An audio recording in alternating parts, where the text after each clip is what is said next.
why you're probably related to Genghis Khan.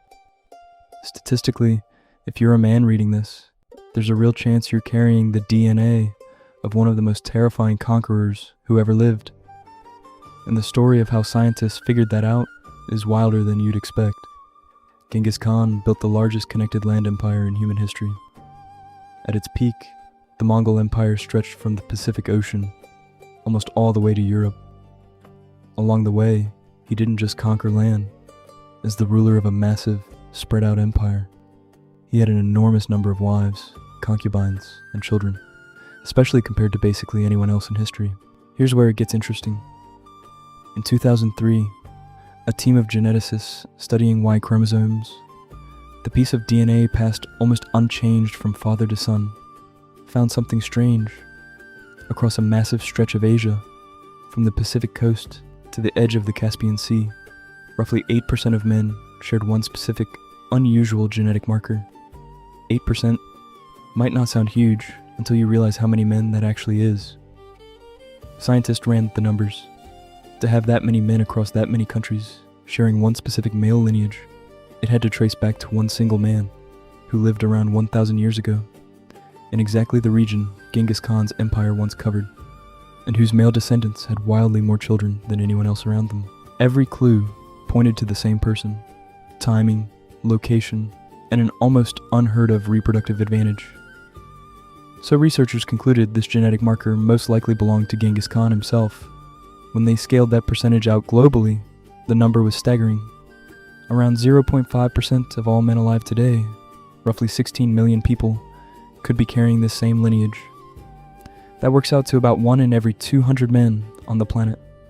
For nearly 2 decades, that 1 in 200 statistic became one of the most repeated facts in genetics, a wild, almost unbelievable detail thrown into documentaries and trivia nights everywhere. But here's the twist nobody saw coming, and it's a pretty recent one. Researchers eventually got access to genetic material from skeletons believed to belong to confirmed, documented descendants of Genghis Khan himself, real medieval royals from his direct family line. And their DNA didn't match. The confirmed royal descendants carried a much rarer, much more specific sub-branch of that genetic marker, not the common version found in millions of men across Asia today, which means the famous 1 in 200 cluster might not actually be Genghis Khan's personal lineage at all. It could belong to some other powerful, prolific man from roughly the same era and region, someone history simply never wrote down. So the wild statistic everyone's been repeating for 20 years might be pointing at the wrong guy entirely. And here's what makes this story still worth telling, even with that twist. Whether or not that exact genetic marker traces back to Genghis Khan personally, the underlying reason it exists at all doesn't change. Someone, somewhere in that empire, at that exact moment in history, had so much power and so many children that his DNA quietly spread across an entire continent and is still sitting inside millions of people who have absolutely no idea it's there. That's the real story here. Not just one man's family tree, but proof of just how much a single person's choices, or in this case, a single empire's brutal reach, can ripple forward through actual human bodies for 1,000 years, long after every record of who he really was has faded away. So are you actually related to Genghis Khan?